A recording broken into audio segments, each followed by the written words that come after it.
Et nous voilà donc au mythe numéro 4. Votre nouveau driver a un plus grand sweet spot.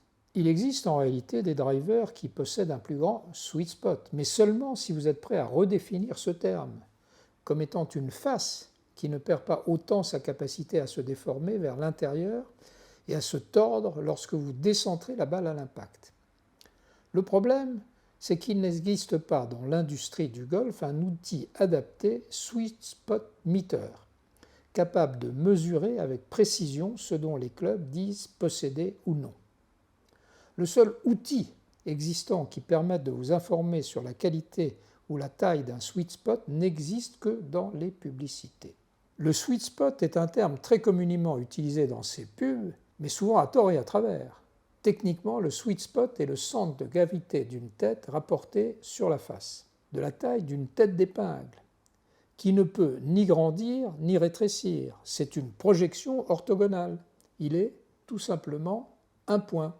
Si vous avez un club dont le loft convient à votre mécanique et à votre vitesse de swing, si la face à l'impact est square, relativement au chemin du club, pas de side spin, si l'impact se fait parfaitement au centre ou juste au-dessus de la face, donc sur le sweet spot, si la face a bien été conçue, alors la balle parcourra la distance la plus grande possible pour votre swing. Toute déviation de cet impact parfait vers le talon ou vers la pointe et la tête pivote, ce qui provoque non seulement un vol de balle incurvé, mais en plus induit une perte plus ou moins importante de distance. Plus l'impact est loin du sweet spot et plus la perte en distance et en précision est grande. Plus précisément, dépendant de la façon dont le designer de la tête a conçu l'épaisseur de la face sur l'intégralité de la surface, et donc dépendant de la qualité intrinsèque de la face, vous allez perdre entre 2 et 7 mètres de vol pour chaque centimètre de décentrage.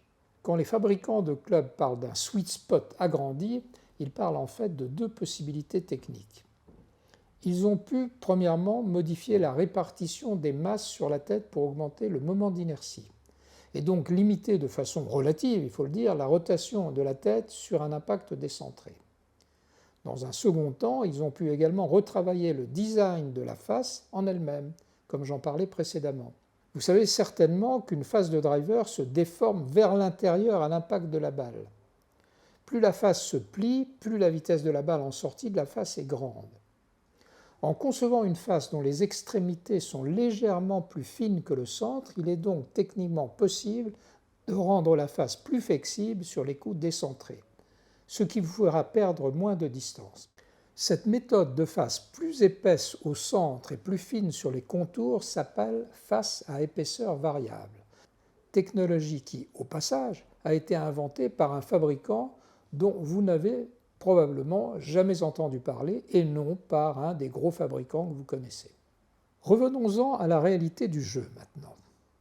Puisque le driver, avec l'énorme sweet spot que ces fabricants connus vous ont vendu, est probablement beaucoup plus long que la longueur moyenne des drivers utilisés par les pros sur le tour, et puisqu'il est beaucoup plus difficile de centrer un coup avec un club plus long, pourquoi ne pas faire une analyse de swing et se faire construire un driver dont la longueur est adaptée à votre swing, à votre mécanique, à votre vitesse, et ainsi oublier les problèmes de grands, de petits et de toutes les autres tailles de sweet spot. Pendant que vous y êtes, pourquoi ne pas aider votre jeu en faisant monter un driver dont le loft, l'angle de la face, le shaft, le poids, le grip et sa taille sont également adaptés à votre swing. Vous comprendrez ainsi la vraie signification de design contribuant à l'amélioration de votre jeu.